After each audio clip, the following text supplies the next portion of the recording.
Welcome to J news Telugu. Annamayya జిల్లాలోని పొంగనూరు మండలంలో ఆషాఢ మాసం సందర్భంగా శ్రీ పట్టాలమ్మ ఆలయంలో భక్తి శ్రద్ధలతో విశేష పూజలు నిర్వహించారు. పత్తింగారపల్లి సమీపంలోని ఆలయానికి ఎన్ఎస్పేటకు చెందిన మహిళలు డప్పు వాయిద్యాల నడుమ శిరస్సుపై దీపాలు ధరించి సాంప్రదాయబద్ధంగా ఊరేగింపుగా చేరుకున్నారు. అమ్మవారికి ప్రత్యేక పూజలు, మహా మంగళహారతులు నిర్వహించి నైవేద్యాలు సమర్పించారు.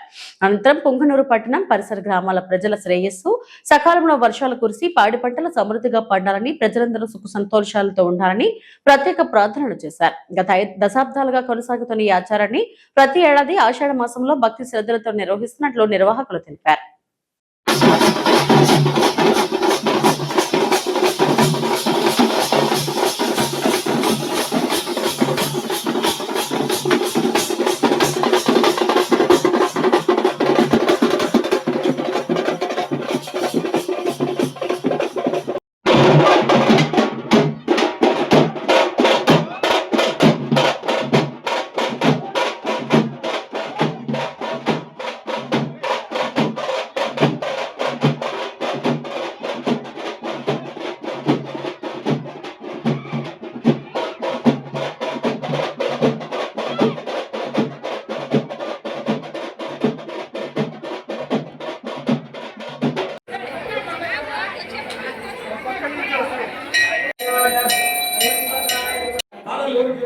చూడ ఆన్లోనే ఉందే